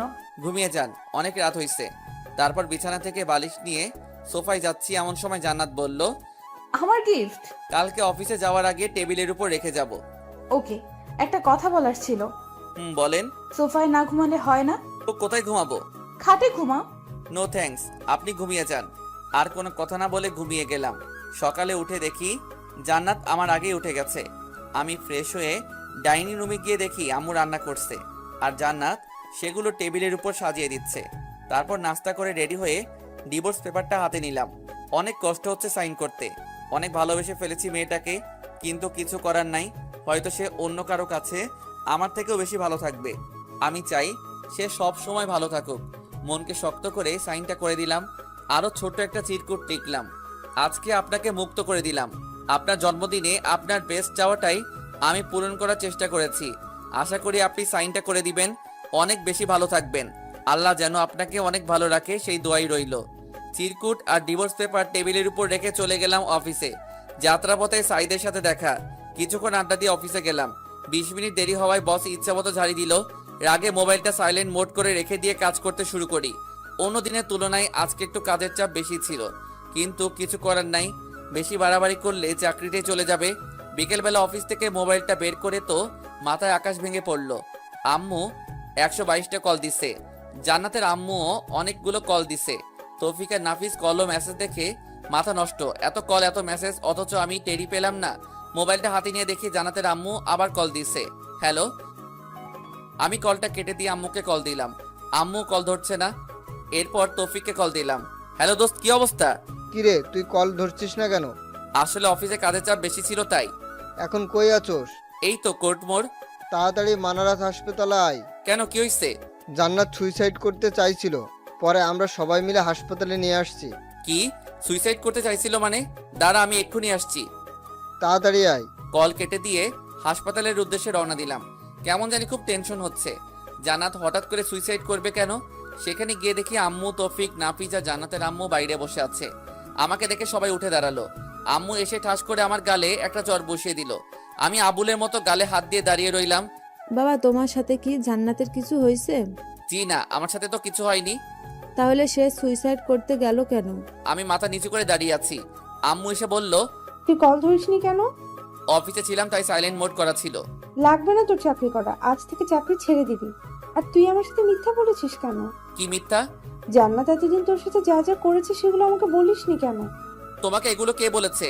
আম্মু তৌফিক আর নাফিসের দিকে তাকালো। আমি বুঝে গেলাম ওরাই আম্মুকে সব ঘটনা বলে দিছে। তৌফিক আর নাফিসের দিকে আমি রাগী দৃষ্টিতে তাকালাম। ওরা নিচের দিকে তাকিয়ে আছে। এমন সময় ডাক্তার এসে বলল জান্নাতের জ্ঞান ফিরেছে। আম্মু আর শাশুড়ি ভিতরে গেল। তৌফিক আর নাফিস ভিতরে যেতে চাচ্ছিল। আমি বললাম, এই তোরা দাঁড়া। কিছু বলবি? আম্মুকে কথাগুলো কে বলেছে? একজন অন্যজনের দিকে তাকিয়ে আছে। কিরে, কথা বলিস না কেন? আমরা দুজনেই বলেছি। কেন বলেছিস? জানিস আম্মু কত কষ্ট হবে, কারণ জান্নাতকে আম্মুই পছন্দ করেছে। আন্টিকে না বলে কোনো উপায় ছিল না। তিনি আমাদের যেভাবে চাপের মুখে ফেলেছে, না বলে থাকতে পারিনি। সরি দোস্ত। বন্ধু, একটা কথা বলতাম। কি? আমার মনে হয় ডিভোর্সটা না দিলেই ভালো হয়। কেন হঠাৎ এটা মনে হলো কেন? দেখ, জান্নাত তোকে আগে ইগনোর করতো, সেটা আমরা সবাই জানি, কিন্তু এখন সে তোকে অনেক ভালোবাসে। দেখছিস না, ডিভোর্স পেপার পাওয়ার সাথে সাথে সে সুইসাইড করতে চাচ্ছিল। দোস্ত, ডিভোর্স দিস না, সবকিছু আবার নতুন করে শুরু কর। এই সব কিছুই আমার মনে মনে ছিল। আসলে জান্নাতকে বোঝাতে হবে ভালোবাসার মানুষ কষ্ট দিলে কেমন লাগে, তাই তাকে আরো কিছু শাস্তি দিতে হবে। আচ্ছা, দেখা যাবে। শোন, জান্নাতকে আরো কিছু শাস্তি দিতে হবে। আমার সাথে যেগুলো করেছে সেগুলোর ফল ওকে ভোগ করতে হবে। তুই এই অবস্থায় শাস্তি দিতে চাইছিস? কিভাবে দিবি? সময় হলে দেখবি। এখন এগুলো না বললেই ভালো হবে। এমন সময় আম্মু আবার বাইরে আসলো। এই হারামজাদা, তোর কাছে একটু দয়া মায়া নেই? মেয়েটা কেমন আছে একটু দেখতে ইচ্ছে করে না? আয় ভিতরে আয়, সে তোকে ডাকছে। তারপর তৌফিক আর নাফিসকে সাথে নিয়ে ভিতরে গেলাম। আমি গিয়ে ওর মাথার পাশে বসলাম। আমাকে দেখে অন্যদিকে মাথা ঘুরিয়ে শুয়ে আছে। আম্মু সবাইকে ইশারা করলো বাইরে চলে যেতে। সবাই বাইরে চলে গেল। এখন কেমন আছেন? সেটা তোর না জানলেও চলবে। বুঝে গেলাম রেগে আছে। সমস্যা নাই বালিকা, তোমার জন্য যে এখনো কি কি ওয়েট করতেছে সেটা নিজেও জানি না। আবার বললাম, রাগ করছেন নাকি? রাগ করার মানুষ থাকলে তো রাগ করব। আচ্ছা বাদ দেন, এবার বলেন এই কাজটা কেন করতে গেলেন? তুই কিছু বুঝিস না? আপনি কেন সুইসাইড করতেছেন সেটা আমি কি করে বুঝবো? যা, তোর বোঝা লাগবে না। এখানে কেন এসেছিস? আমি মরলে তুই খুশি হতি? সবাই বলেছে আপনাকে দেখতে, তাই আসলাম। কি? সবাই বলেছে সেজন্য তুই আমাকে দেখতে এসেছিস? তার মানে তুই মন থেকে আমাকে দেখতে আসিসনি। আচ্ছা বাদ দেন, এবার বলেন জন্মদিনের গিফট পেয়ে খুশি হয়েছেন? না হওয়ার কি আছে? খুশি ঠেলায় নিজের জীবনটাই দিয়ে দিতে চাইছিলাম, কিন্তু পারলাম না। খুশি হননি কেন? আজ থেকে তো আপনি মুক্ত, নিজের ইচ্ছা মতো চলতে পারবেন, প্রেম করতে পারবেন। তোর কি একটু বুক কাঁপলো না? না, আমি জাস্ট আপনার ইচ্ছাটাই পূরণ করতে চাইছিলাম। তুই জীবনেও বুঝবি না। না বোঝাই ভালো। আম্মু এসে বলল, এই তোদের কথা শেষ হয়েছে? আমরা তো কথাই বলিনি, শুরুও নাই শেষও নাই। আম্মু কিছু না বলে রাগী দৃষ্টিতে আমার দিকে তাকিয়ে আছে। শাশুড়ি এসে আম্মুকে বলল, আন্তানুর জান্নাতকে আমার বাসায় নিয়ে যাই, কয়েকদিন ওখানে থেকে তারপর পাঠিয়ে দিব। তুই যেটা ভালো মনে করিস। বাহ, দুজনের ফ্রেন্ডশিপ রক্ষা করার জন্য আমাকে বলে দিল। আমি বের হয়ে যাচ্ছি, এমন সময় আম্মু বলল, কি রে তুই কই যাস? বাসায়। এখানে থেকে কি করব? যা জান্নাতকে ওদের বাসায় দিয়ে আয়। কিছু না বলে দাঁড়িয়ে আছি। আম্মু আবার বলল, কি রে কথা কানে যায় না? আরে দিয়ে আসবো তো, এমন করো কেন? যা সিএনজি নিয়ে আয়। তারপর একটা সিএনজি নিলাম। আমি জান্নাত আর জান্নাতের আম্মু গাড়িতে উঠে জান্নাতের বাসার দিকে রওনা দিলাম। তৌফিক আর নাফিসকে বললাম আম্মুকে ঠিক মতো বাসায় দিয়ে আসতে। গাড়িতে কোনো কথা হয়নি। বাসার সামনে নেমে জান্নাতকে ধরে ধরে বাসায় নিয়ে যাচ্ছি, কিন্তু ফকির নিয়ে হাঁটতে পারছে না। ইচ্ছা না থাকা সত্ত্বেও কোলে নিলাম, কোলে নিয়ে বাসায় দিয়ে আসলাম। বা ফকিরনির ভিতরে ভিতরে লাড্ডু ফুটতেছে। আমিও খুশি, কখনো এভাবে আগে স্পর্শ করিনি। কিন্তু জানো, তুমি তো জানো না তোমার জন্য আমি কি পরিমাণ বাঁশ রেডি করতেছি। বাঁশ থেরাপি দিয়ে তোমার অহংকার আমি মাটিতে লুটাবো, টেরও পাবে না হুসাইন কি জিনিস। যাই হোক, বাসার ভিতরে নিয়ে জান্নাতকে খাটে রাখলাম। ওরে আল্লাহ, মেয়ে মানুষ এত ওজন, দেখলে মনে হয় ফু দিলে উড়ে যাবে, কিন্তু ভিতরে ভিতরে এত ওজন জানা ছিল না। জান্নাতকে খাটে রেখে আমি হাঁপাতে লাগলাম। সে আমার কর্মকাণ্ড দেখে হাসতে লাগলো। ওকে রেখে চলে আসবো, এমন সময় পেছন থেকে ডাক দিল, হুসাইন, কিছু বলবেন? আজকে না গেলে হয় না? না, আমি এখনো বাসায় যাইনি, অফিসের পোশাকে রয়ে গেছি। কিছু খাইছো? না, সময় পাইনি, বাসায় গিয়ে খাবো। এখানে খেয়ে যাও। No thanks. আর কিছু না বলে সোজা হাঁটা দিলাম। জান্নাতের আম্মুও অনেকবার বলল থেকে যেতে, কিন্তু না করে দিয়েছি। বিদায় নিয়ে বাসায় চলে আসলাম। এসে ফ্রেশ হয়ে কিছু খেয়ে শুয়ে পড়লাম। এভাবে কিছুদিন চলে গেল, জান্নাতের সাথে আর কোনো যোগাযোগ করিনি। মাঝে মাঝে সে কল দিত, বাট আমি ধরতাম না। কয়েকদিন পর সকালবেলা অফিসে যাওয়ার জন্য রেডি হচ্ছি, এমন সময় আম্মু আসলো। কিছু বলবে? অফিস কয়টায় ছুটি হবে? 4টায়। কাজ বেশি থাকলে দেরি হতে পারে। কেন? না বলছিলাম অনেকদিন হলো মেয়েটাকে দেখছি না, তুই যদি জান্নাতকে নিয়ে আসতি। সরি আম্মু, আমি পারবো না। যার দরকার সে নিজেই আসবে। এই কেমন কথা? একা একটা মেয়ে নিজে থেকে কি করে আসবে? যেভাবে আসুক না কেন, আমি নিয়ে আসতে পারবো না। বেশি দরকার হলে তুমি যাও। যা, তোর যাওয়া লাগবে না, আমার মেয়েকে আমিই নিয়ে আসবো। যা ইচ্ছা করো। আর কোনো কথা না বলে অফিসে চলে গেলাম। বিকালে কিছুক্ষণ আড্ডা দিলাম, একটু রাত করে বাসায় আসলাম। এসে দেখি জান্নাত চলে এসেছে। কিছু না বলে রুমে গিয়ে ফ্রেশ হয়ে শুয়ে আছি। জান্নাত এসে বলল, ভুলেই গেছো, একটাবার জিজ্ঞাসা করলে না কেমন আছি। মনে রাখার জন্য কোনো চুক্তিপত্র হয়েছে নাকি যে আপনাকে মনে রাখতে হবে? জান্নাত মন খারাপ করে বলল, খেতে আসো। আমি খাবো না, বাইরে থেকে খেয়ে আসছি, আপনারা খেয়ে নিন। জান্নাত কিছু না বলে চলে গেল। আমি শুয়ে শুয়ে ফেসবুকিং করছি। একটু পর সে আসলো। মনে হয় খাওয়া শেষ। আমার সামনে এসে ঘুরঘুর করতেছে। আপনি কেন এসেছেন? মানে আপনি এই বাসায় কেন এসেছেন? আপনার চাওয়া তো আমি পূরণ করে দিয়েছি, আবার কি? তুমি এভাবে কথা বলছো কেন? বললাম তো আগের ঘটনাগুলোর জন্য সরি। এসব সরি টরি বলে লাভ নেই। ডিভোর্স চাইছেন, দিয়ে দিয়েছি। এবার থেকে আপনি আপনার মতো আর আমি আমার মতো। আমি এসব মানি না। আমি আম্মুকে ছাড়া থাকতে পারবো না। যেদিন আম্মু বলবে সেদিন চলে যাব। আমি আর কিছু না বলে শুয়ে শুয়ে মোবাইল টিপতেছি। জান্নাত এসে বিছানায় উঠতে লাগলো। এই আপনি কি করছেন? আপনি হয়তো ভুলে গেছেন এটা আমার রুম, আমার বিছানা। সো আপনি পর একটা বালিশ ওর হাতে দিয়ে দিলাম। বালিশ হাতে নিয়ে মন খারাপ করে সোফায় চলে গেল। এবার বুঝো কেমন লাগে। এতদিন আমাকে জ্বালাইছো, আমি অন্যদিকে পাশ কাটিয়ে ঘুমিয়ে গেলাম। মধ্যরাতে কিছু একটা আওয়াজ শুনে ঘুমটা ভেঙে গেল। চোখ খুলে দেখি জান্নাত নাক টেনে টেনে কান্না করতেছে। আমি বললাম, এই আপনার সমস্যা কি? এসব ন্যাকা কান্না করার মানে কি? তোমার এত কিছু জানতে হবে না। জানার দরকারও নেই, অন্য কোথাও গিয়ে কাঁদেন, এখানে ঘুমে ডিস্টার্ব হচ্ছে। সকালে আমার অফিস আছে। জানার তারপরও কান্না করতেছে। আরেকবার নাক টানা শুনলে লাথি দিয়ে রুম থেকে বের করব। যত সব আজাইরা। দেখলাম জান্নাত কিছু না বলে ওয়াশরুমে চলে গেল। আমি মনে মনে ভাবছি, এবার ঠেলা বোঝো জানো, আমিও অনেক কষ্ট পাইছি। ভাবতে ভাবতে কখন যে ঘুমিয়ে গেছি মনে নেই। ঘুম থেকে উঠে দেখি জান্নাত আমার আগেই উঠে গেছে। আমি গিয়ে ফ্রেশ হয়ে নাস্তা করে অফিসে চলে গেলাম। অফিস করে বাসায় আসার সময় তৌফিক আর নাফিসকে কল দিয়ে আসতে বললাম। ওরা আমার আগেই বসে আছে। কি রে, কি অবস্থা তোদের? এই তো তোর মতো আর টাকা ইনকাম করতে পারছি না। বেকার মানুষের অবস্থা তো ভালো করে জানিস। আচ্ছা আয়, ওদিকে গিয়ে বসি। চল। জান্নাত কেমন আছে রে? ভালোই, কিন্তু একটা জিনিস আমার মাথায় আসছে না। কি? জান্নাতকে ডিভোর্স পেপার দিলাম, সেটারও কোনো খবর নাই। সে এখান থেকেও যাচ্ছে না। আরে বোকা, ও কি করে? সে এখন ফিদা হয়ে গেছে। দোস্ত, যা হয়েছে সব ভুলে যা। এখন সবকিছু ঠিক করে নে, এটাই ভালো হবে। আরে না, জান্নাতকে আরো কিছু শাস্তি দিতে হবে। এই হোসাইন, বল। জান্নাত তোকে কলেজের সকলের সামনে অপমান করেছে, তুইও করবি? কি করে? কি আপনারা বুঝছেন না তো? গল্প পড়তে থাকেন, আপনারাও বুঝে যাবেন। তারপর তৌফিককে বললাম, ধুর বেটা, এটা করা উচিত হবে না। যাই হোক, সে আমার স্ত্রী।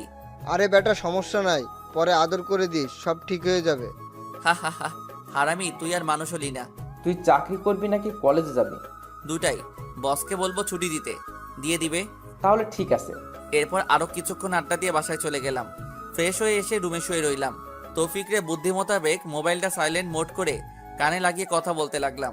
পাশে জান্নাত ছিল। প্রেম করলে যেই রকম রোমান্টিক কথাবার্তা বলে, আমিও সেম ভাবে বলতে লাগলাম। জান্নাত রাগে ফুলতে লাগলো। আমি অনেক জোরে হেসে হেসে কথা বলছি। অনেক বকাবকি করার পর মোবাইলটা রেখে দিলাম। আসলে কোনো প্রেম করিনি, তাই কথাও খুঁজে পাচ্ছি না। আমি জান্নাতকে দেখিয়ে মোবাইলে একটা কিস দিলাম। জান্নাত আমার সামনে এসে দাঁড়ালো। কিছু বলবেন? মেয়েটাকে? তা দিয়ে আপনার কাজ কি? অনেক কাজ। আগে বলো মেয়েটাকে। আমার ভবিষ্যৎ বউ। বাসায় বউ রেখে অন্য মেয়ের সাথে কথা বলতে লজ্জা করে না? বউ মানে? কোথায় বউ? কে বউ? তাহলে আমি কে? বলে যাবেন না আপনাকে ডিভোর্স দিয়ে দিছি, সো আপনি আমার কেউ নন। মানে কি বলছো এসব? যা শুনেছেন তাই।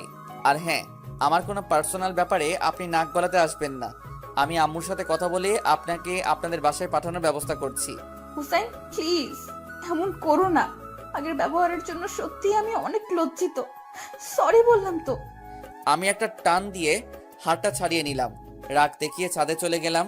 ছাদের দরজাটা বন্ধ করে কিছুক্ষণ লুঙ্গি ড্যান্স দিলাম। ফকিনি, যখন আমি তোর পিছে পিছে ঘুরতাম, তোর কেয়ার করতাম, তখন আমাকে 2 টাকার দামও দিতি না। এবার বুঝো কেমন লাগে। ছাদ থেকে নিচে এসে খাওয়া দাওয়া করে রুমে গিয়ে শুয়ে পড়লাম। জান্নাত যথারীতি বালিশ নিয়ে সোফায় চলে গেল। রাতের বেলা ঘুমটা ভেঙে গেল। জান্নাতের দিকে তাকাতেই দেখি গুটি মেরে শুয়ে আছে। চেহারাটা দেখে আবার ক্রাশ খেলাম। ঘুমন্ত অবস্থায় মানুষকে আসলেই অনেক নিষ্পাপ মনে হয়। হুমায়ুন আহমেদ বলেছিলেন, যে নারীকে ঘুমন্ত অবস্থায় সুন্দর দেখায় সেই প্রকৃত সুন্দর। জান্নাত তো হুমায়ুন আহমেদের ঘুমন্ত নারী। কিছুক্ষণ তাকিয়ে থেকে বুঝলাম জান্নাত ঠান্ডায় কাঁপছে। নিজের কাছে খারাপ লাগছে। উঠে গিয়ে কম্বলটা ওর গায়ে জড়িয়ে দিলাম। মোবাইলে টাইম দেখলাম, একটু পর ফজরের আজান দিবে। আর ঘুমালাম না। উঠে উজু করে নামাজ পড়ে বাইরে কিছুক্ষণ ঘোরাঘুরি করলাম। বাসায় এসে দেখি জান্নাত মুখ টিপে টিপে হাসছে। মনে হয় কম্বল দেওয়ার কারণে। বালিকা এত খুশি হওয়ার কিছু নেই। হুসাইন কি জিনিস হাড়ে হাড়ে টের পাবা। নাস্তা করে বসে বসে মোবাইল টিপতেছি। এমন সময় আম্মু এসে বলল, কি রে, আজকে অফিসে যাবি না? না, ছুটি নিয়েছি। কেন, শরীর খারাপ নাকি? আরে না, অনেকদিন কলেজে যাই না, আজকে যাব। আর আমার একটু কাজ আছে। জান্নাতও পাশে ছিল। জান্নাত আম্মুকে বলল, আম্মু বলছিলাম কি, আমিও তো অনেকদিন কলেজে যাই না, লেখাপড়াটাও ভালোভাবে হচ্ছে না। আজকে গেলে কোনো সমস্যা হবে? আরে না, কিসের সমস্যা, যা, তুইও কলেজে যা। ধন্যবাদ আম্মু। এই হুসাইন, বলো। জান্নাতকে সাথে করে নিয়ে যা। সরি, আমি পারবো না। যে যার মতো যাবে। পারবি না মানে? মেয়েটা একা একা কি করে যাবে? যেভাবে খুশি যাক, বাট আমি নিয়ে যেতে পারবো না। আম্মুকে আর কোনো কিছু বলতে না দিয়ে আমি রুমে চলে গেলাম। গিয়ে রেডি হয়ে জান্নাতের আগে চলে গেছি। আমি, তৌফিক, নাফিজ আর ইতু বসে আছি। জান্নাত আসছে দেখে তৌফিক বলল, এই মামা আসছে, শুরু কর। কে আসছে? আরে বেটা, তোর সিনিয়র বউ আসছে, শুরু কর। আমি এবার ইতুর হাতটা ধরে বসে হেসে হেসে কথা বলছি। ইতু প্ল্যান মোতাবেক আমার হাত ধরে আছে। জান্নাত এটা দেখে তো রাগে লাল হয়ে গেল। আমার দিকে আর না তাকিয়ে উপরে তলায় চলে গেল। আমরা সবাই হাসতে হাসতে শেষ ক্লাস করিনি, ওখানে বসে আছি। দেখলাম জান্নাত উপর থেকে বারবার আমার দিকে তাকাচ্ছে, আমিও খুব সুন্দর করে অভিনয় চালিয়ে যাচ্ছি। 2 ঘন্টা চলে যাওয়ার পরে জান্নাত আর ওর কয়েকটা বান্ধবী মিলে আমাদের কাছে আসলো। তৌফিক আর নাফিস একসাথে গান গাইতেছে, আমাদের এই বাজে স্বভাব কোনোদিন যাবে না। একটা সিনিয়র মেয়ে এসে বলল, কানের নিচে যখন কয়েকটা পড়বে তখন সব রকমের বাজে স্বভাব চলে যাবে। আপু আসসালামু আলাইকুম, ভালো আছেন? ক্লাস না করে এখানে কি পাখি দেখি। বাদরামি করস? এখানে পানি আসবে কোথা থেকে? আসেন আসেন, আমার পাশে বসেন, আপনিও দেখতে পাবেন। আমি তখনও ইতুর হাত ধরে আছি। ছি, লজ্জা করে না তোমার? কেন, আমি কি ল্যাংটা হয়ে আছি নাকি? তার চেয়েও খারাপ, বাসায় বউ রেখে এখানে অন্য মেয়ের সাথে। ছি। ওয়েট বউ মানে কার কথা বলছেন? কার কথা বুঝো না? আমার কথা চেনো না মানে? তুমি এত খারাপ ভাবতেও আমার ঘৃণা হয়। আপনার লজ্জা করে না একটা জুনিয়র ছেলের পেছন পেছন ঘুরঘুর করতে? পাত্তা দেই না, তবুও কেন আসেন?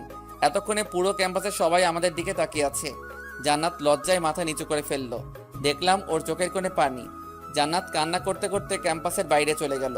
আমার নিজেরও খারাপ লাগছে, ব্যাপারটা একটু বাড়াবাড়ি হয়ে গেছে। পরে আমি, তৌফিক আর নাফিস বের হয়ে গেলাম। ইতুকে ধন্যবাদ দিয়ে বিদায় দিয়ে দিলাম। আমরা বাইরে কিছুক্ষণ আড্ডা দিলাম। এরপর বাসায় চলে গেলাম। গিয়ে দেখি জান্নাত সবকিছু রেডি করে বাসা থেকে চলে যাচ্ছে। আম্মু ওকে অনেক বোঝানোর চেষ্টা করছে, কিন্তু সে শুধু কান্নাই করতেছে। চলে গেল। আম্মু এসে ঠাস করে আমার গালে একটা বসিয়ে দিল আর বলল, কুলাঙ্গার কোথাকার, তোর জন্য আমার মেয়েটা চলে গেল, ওর যদি কিছু হয় তোর খবর আছে। তারপরেই আম্মুর কথা শুনে মাথাটাই খারাপ হয়ে গেল। নিজের ছেলের কোনো খবর নাই, তিনি ছেলের বউ নিয়ে পড়ে আছে। আম্মুর সাথে রাগারাগি করে ছাদে চলে গেলাম। আসলে জান্নাতের জন্য আমারও খারাপ লাগছে, কিন্তু কি করব, ও যেগুলো আমার সাথে করেছে সেগুলোর ফল ওকে পেতে হবে। কিন্তু মনে হচ্ছে ওর সাথে বেশি করে ফেলছি, কি করব বুঝতে পারছি না। তৌফিককে কল দিলাম। কিরে, কই তুই? বাসায়। এ সময় কল দিচ্ছিস, কোনো সমস্যা? সমস্যা একটা হয়েছে। কি সমস্যা? মোবাইলে বলা যাবে না, তুই দিঘির সামনে আয়, আমি নাফিসকে বলে দিচ্ছি। আচ্ছা ঠিক আছে, তোর বলা লাগবে না, আমি বলে দিচ্ছি। দে। কয়টায় আসবি? আসরে নামাজ পড়ে আয়। ওকে। এরপর কল কেটে দিলাম। নিচে গিয়ে দেখি আম্মু নাকে টেবিলের উপর খাবার রেখে চলে গেছে। আমি আম্মুর রুমে গেলাম। খাবে না? তোর খাওয়া তুই খা, আমি আমার মেয়েকে ছাড়া খাবো না। এই মহা যন্ত্রণা, দূর ভালো লাগে না। আমিও নাকে চলে আসলাম। রুমে এসে শুয়ে পড়লাম। ঘুমানোর চেষ্টা করলাম, ঘুম আসছে না। পরে উঠে বাহিরে চলে গেলাম। আসরে নামাজ পড়ে দিঘির সামনে গেলাম, দেখলাম তৌফিক আর নাফিস বসে আছে। কিরে, তোরা আসছিস? তোর নাম্বার বন্ধ কেন? মোবাইলটা হাতে নিয়ে দেখি সুইচ অফ হয়ে আছে। তৌফিক বলল, বল কি সমস্যা? আমি সবগুলি ঘটনা খুলে বললাম। দোস্ত, আমার মনে হয় তোর এখন জান্নাতের বাসায় যাওয়া উচিত। ধুর, আমি ওখানে গিয়ে কি করব? কি করবি মানে? ওর কাছে ক্ষমা চেয়ে নিবি আর বলবি ডিভোর্স পেপারটা নকল ছিল। আরে না, এটা হয় না। না হলে তুমি বসে বসে আঙ্গুল চোষো। জান্নাত কি সব কিছু মেনে নিবে? নিবে। দেখলি না, সে তোর সাথে অন্য কাউকে সহ্য করতে পারে না। সেটা তো আগে ছিল, কিন্তু কলেজে যা করলাম আমার জন্য এখন ঘৃণা ছাড়া ওর মনে আর কিচ্ছু নাই। চেষ্টা করতে তো আর কোনো সমস্যা নেই। তোকে তখনও বলেছিলাম সবকিছু চিন্তা ভাবনা করে কর। শালা মিথ্যুক, তোর জন্য এসব কিছু হয়েছে। তোর বুদ্ধি না শুনলে কিছুই হতো না। আরে আমি কি জানতাম নাকি যে তামান্না বাসা ছেড়ে চলে যাবে? আচ্ছা বাদ দে তো, এখন কেমনে কি করবি সেটা চিন্তা কর। আচ্ছা চল কিছু খেয়ে আসি। তোর তো খাওয়া ছাড়া আর কোনো কাজ নাই। এই তুই আজকে ওদের বাসায় যাবি? না, গেলেও কালকে। ওদের সাথে আরো কিছুক্ষণ আড্ডা দিয়ে বাসায় চলে গেলাম। রাত প্রায় 10টা। খেতে বসলাম, আম্মু আসলো না। একা খেতে বসেছি, এমন সময় জান্নাতের আম্মু কল দিল। হ্যাঁ, পুরোটা বলার আগেই জান্নাতের আম্মা কল দিয়ে কান্নাকাটি শুরু করে দিল। বাবা তুমি কই? আমি তো বাসায়। আপনি কাঁদছেন কেন? কোনো সমস্যা? জান্নাত? কল কেটে দিল। আমি আবার কল দিলাম, কিন্তু ধরতেছে না।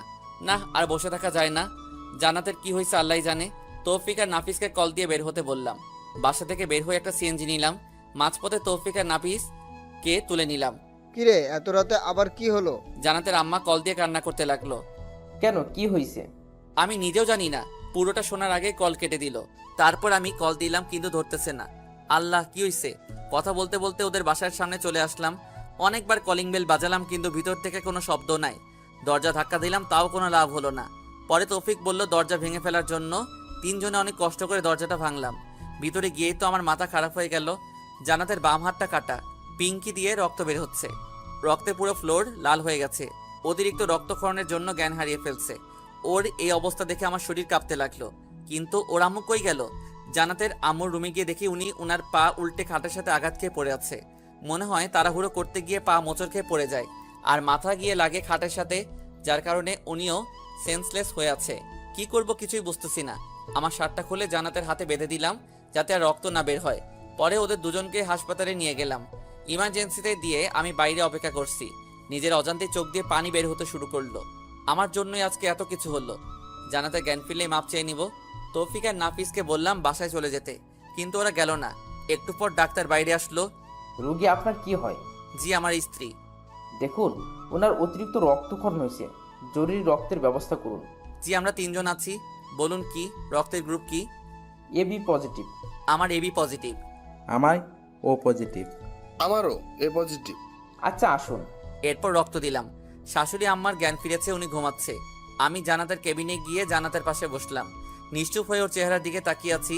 জান্নাতের একটা হাত ধরে কখন যে ঘুমিয়ে পড়েছি মনে নেই। সকালে ঘুম ভাঙলো কারো হাতের স্পর্শে। চোখ খুলে দেখি জান্নাত আমার মাথায় হাত বুলাচ্ছে।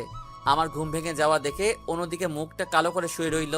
কি ব্যাপার, এমন করছিলেন কেন? সেটা কারো না জানলেও চলবে। বুঝলাম সে এখনো রেগে আছে। কেন এটা করলেন? কি করব বলো?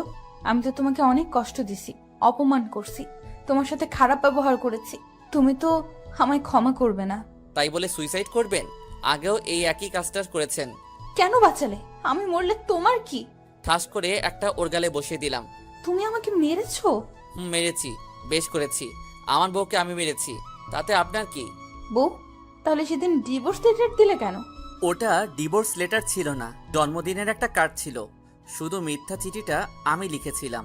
কালকে কলেজে এগুলো কেন করলে তাহলে? আমার সাথে করেছিলেন। আপনাকে একটু বোঝাতে চেয়েছিলাম আপনার কেমন লাগে। অনেক আরাম তুই। বলে কান্না করতে করতে জড়িয়ে ধরলো। আমিও ধরলাম। এমন সময় আম্মু এসে কাশি দিতে লাগলো।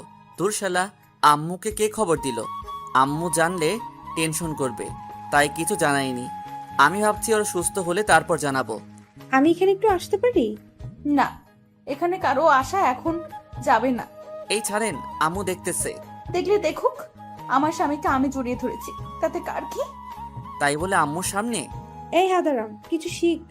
আম্মু গিয়ে শাশুড়ির সাথে কথা বলতে লাগলো। বাইরে গিয়ে দেখি তৌফিক আর নাফিস একটা টুলের উপর একজন অন্যজনের উপর উল্টো হয়ে শুয়ে আছে। দেখে আমার হাসি পাচ্ছে। একটু ভিডিও করে ওদেরকে জাগালাম। তারপর বাইরে থেকে কিছু খেয়ে আসলাম। জান্নাতের জন্য নিয়ে আসলাম। ডাক্তারের কাছে গেলাম। আমরা কি ওদের বাসায় নিয়ে যেতে পারবো? আপনার শাশুড়িকে নিয়ে যেতে পারবেন, উনি সুস্থ আছে, কিন্তু আপনার ওয়াইফকে আরো 2 দিন থাকতে হবে। আচ্ছা ঠিক আছে। এরপর আম্মুর কাছে গেলাম। আম্মু, কিছু বলবি? ডাক্তার বলেছে বাসায় যেতে। তো চল। আর এখানে থেকে কি করব? না মানে জান্নাতকে আরো 2 দিন থাকতে হবে, তাই বলেছিলাম তুমি ওনাকে নিয়ে আমাদের বাসায় চলে যাও। কয়েকদিন ওখানে থেকে রেস্টে থাকো। জান্নাতের কাছে কে থাকবে? আমি আছি, তোমরা বাসায় চলে যাও। সময় পেলে আবার আসিও, আর না হলে আসার দরকার নাই। আচ্ছা ঠিক আছে, সবকিছু দেখে শুনে রাখবি। এরপর তৌফিককে ওনাদের সঙ্গে দিয়ে বাসায় পাঠিয়ে দিলাম। আমি জান্নাতের কাছে গেলাম। এখন কেমন লাগছে? আগে থেকে ভালো। এই শোনো, বলেন। আমি না একজনকে অনেক ভালোবাসি। কাকে? আমার এই জুনিয়র বরটাকে। আমি কিছু না বলে অন্যদিকে তাকিয়ে হাসতেছি। সে হঠাৎ করে আমার মুখটা ওর কাছে নিয়ে গিয়ে একটা ভালোবাসার স্পর্শ এঁকে দিল। তারপর বলল, এই, আমাদের তো বাসর হয়নি, চলো না আজকে আমাদের বাসরটা করে ফেলি। ডাক্তার আপনাকে আরো 2 দিন এখানে থাকতে বলেছে। আগে সুস্থ হন, তারপর দেখা যাবে। এইভাবে রোমান্টিকভাবে 2 দিন চলে গেল। আমি জান্নাতকে নিয়ে বাসায় আসলাম। গাড়ি থেকে নেমে তাকে বললাম বাসায় আসতে, কিন্তু সে না এসে দাঁড়িয়ে আছে। বুঝলাম আমাকে বলছে, তাই আর দেরি না করে ওকে কোলে নিলাম। সে আমার গলা জড়িয়ে ধরে আছে। বাসায় নিয়ে গিয়ে রুমে শুয়ে দিলাম। তারপর, কি ব্যাপার দাঁড়িয়ে আছেন কেন? আসুন। কেউ যদি কোলে করে নিয়ে যায় তাহলে যাব। বাসায় নিয়ে গিয়ে রুমে শুইয়ে দিলাম। তারপর আমি উঠে চলে যাচ্ছি, এমন সময় সে আমার একটা হাত ধরে টান দেয়। আমি নিজেকে স্থির রাখতে না পেরে সোজা ওর গায়ের উপর গিয়ে পড়ি। এটা কি করলেন? আমার বরকে আমি যা ইচ্ছা তা করব, তাতে তোর কি? আমার কি দেখামো? দেখা। এই বলে যেই জান্নাতের মুখটা ধরবো, সেই সময় তৌফিক রুমে চলে আসলো। মামা, আদর পরেও করতে পারবা, এখন একটু বাইরে আসো। শালা তুই আর আসার সময় পাইলি না? জান্নাত লজ্জায় অন্যদিকে তাকিয়ে আছে। এরপর আমি বাহিরে গেলাম। বল, এই অসময় তুই কেন ডেকেছিস? তোর জানতে হবে না, 5,000 টাকা দে। এত টাকা দিয়ে কি করবি? তোরে দিতে বলেছে, দিয়ে দে, এত কথা বলিস কেন? কিন্তু আমার কাছে তো এত টাকা এখন নাই, হাসপাতালে খরচ হয়ে গেছে। আচ্ছা ঠিক আছে, তোর দেওয়া লাগবে না, বিকেলবেলা দিঘির পাড়ে আসিস, আড্ডা দিব। আচ্ছা ঠিক আছে। এরপর তৌফিক আর নাফিস চলে গেল। আমি গোসল করে আসলাম, জান্নাতকে খাইয়ে দিলাম। খাওয়া দাওয়া করে সে শুয়ে রইল। বিকেলবেলা আমি বাসা থেকে বের হলাম, দিঘির ওখানে গেলাম। তৌফিক আর নাফিসকে কল দিলাম, তারাও আসলো। এরপর অনেক রাত পর্যন্ত আড্ডা দিলাম, ঘুরলাম, মজা করলাম। রাত 9টার সময় নাফিস বলল, আমার জরুরি কাজ আছে, আমাকে যেতে হবে। আমার অনেক কাজ, আমিও যাই। আচ্ছা ঠিক আছে, তোরা তাহলে যা, আমিও চলে যাচ্ছি। বাসায় গিয়ে দেখলাম আম্মু, জান্নাত আর জান্নাতের আম্মু বসে বসে টিভি দেখছে। আমিও গিয়ে ওদের সাথে বসলাম। তারপর খাওয়া দাওয়া করে রুমে গেলাম। জান্নাত আমার আগে গিয়েই বসে আছে। আমি কি আজকেও সোফায় থাকবো? মাথা ফাটিয়ে দেব আর একবার সোফার কথা বললে। তো মহারানী কোথায় থাকবো তাহলে? আমার সাথে। আই শোনো। বলেন। ওই বলেন কি বলবো বলো। আজ থেকে আপনি করে বলবা না, তুমি করে বলবে। ওকে বলো, কি বলবে? বলছিলাম কি, আমাদের তো বাসর হয়নি, চলো না বাসর ঘরটা করে ফেলি। কোনো আয়োজন ছাড়া বাসর হয় নাকি? আজকে ঘুমান, বাসর করা লাগবে না। ওই লাগবে না মানে 100 বার লাগবে। তারপর সে উঠে আলমারি খুলে একটা ব্যাগ আমার হাতে দিল। কি এটাতে? 2 ঘন্টা পর কেন? সেটা এলেই বুঝতে পারবে। যাও এখন। কোথায় যাব? এখানেই পড়ে নেই। মার খাবা নাকি যাবা? আচ্ছা ঠিক আছে, যাচ্ছি। তারপর আমি রুম থেকে বের হয়ে ছাদে চলে গেলাম। তৌফিক আর নাফিসকে কল দিলাম কি করব তা জিজ্ঞেস করার জন্য, কিন্তু দুই শালা একসাথে মোবাইলটা অফ করে রাখছে। ছাদে গিয়ে শেরওয়ানি পরে নিলাম। কি রকম জামাই জামাই একটা ভাব চলে আসছে, সেই বিয়ের দিনের মতো। আজকে যেন সময়টা কিছুতেই যাচ্ছে না। 1 ঘন্টা 45 মিনিট ছাদে থাকার পর কেমন যেন বিরক্ত লাগছে। নিচে চলে যাব এমন সময় তৌফিক আর নাফিস উপরে আসলো। কি মামা, এত তাড়াতাড়ি কিসের? আস্তে ধীরে যাও। কিরে, তোরা এত রাতে এখানে আসলি কি করে? আর বলিস না, কাজ করতে করতে একেবারে শেষ। এত রাতে কি কাজ করছিস তুই? আরে বেটা, তোর বাসর ছাড়াইছি। কি এত কিছু করছস, অথচ আমি জানি না? সব কিছু জানতে হয় না? তোদের এসব কে করতে বলেছে? কেউ না, আমি তৌফিক আর তোর সিনিয়র বউ মিলে এইসব করেছি। এগুলো আরও আগে করা ছিল, কিন্তু যেই দিন করবো ভাবছিলাম সেই দিন জান্নাত বাসা ছেড়ে চলে যায়। তাই বলে তোরা আমাকে একটিবার জানাবিও না? আচ্ছা বাদ দে, আয় কিছুক্ষণ আড্ডা দেই। আড্ডা সারা জীবন দিয়েছি, পরেও দেওয়া যাবে। তোর সিনিয়র বউ বসে বসে তোর জন্য ওয়েট করছে, যা তাড়াতাড়ি ভিতরে যা। আচ্ছা ঠিক আছে। এই শোন, বল। সিনিয়র তো পুরাতন হয়ে গেছে, এত লজ্জা শরমের কাজ নাই। গিয়ে বিড়ালটা মেরে ফেলবে, পরে উল্টো হয়ে শুয়ে পড়িস। হারামজাদা, তুই আর ঠিক হবি না। আচ্ছা তোর পাশের রুমে গিয়ে ঘুমা, রাত অনেক হয়েছে। আচ্ছা ঠিক আছে, যা। এরপর রুমের সামনে গেলাম।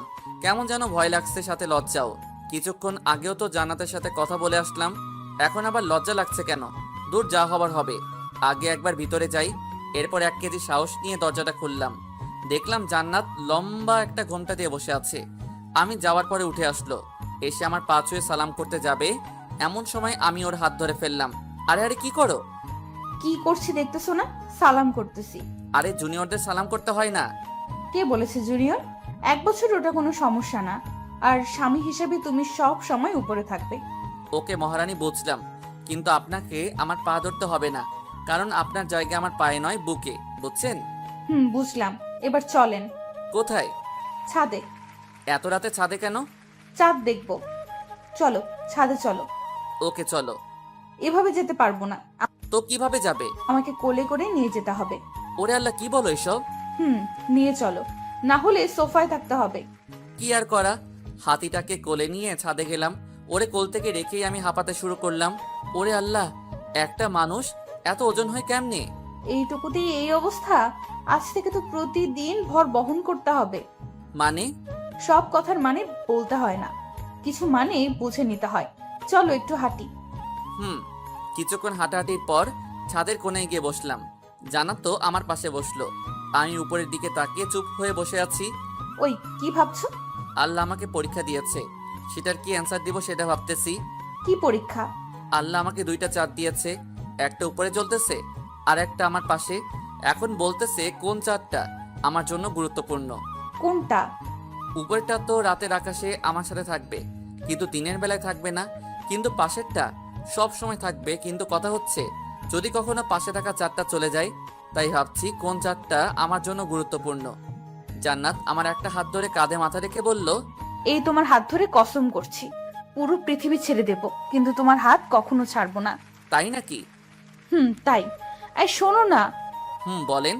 আমার না টুইন বেবি অনেক পছন্দ। তো আমি কি করতে পারি? আপনাকে কিছু করতে হবে না, আমি নিজেই করব। ওকে চলেন। সময় হলে দেখবা। চলো রুমে যাই। ওকে চলেন। ওই এভাবে যাও কেন? তো কিভাবে যাব? আগের মতো কোলে করে নিয়ে যাও। কি আর করা, আবারও কোলে করে নিয়ে গেলাম। খাটে রেখে আমি ওয়াশরুমের দিকে যাচ্ছি, এমন সময় জান্নাত আমার শার্টের কলারটা চেপে ধরে বলল, আই কই যাস? একটু আসছি। টুইন বেবির কথা বলছি যে ভুলে গেছো?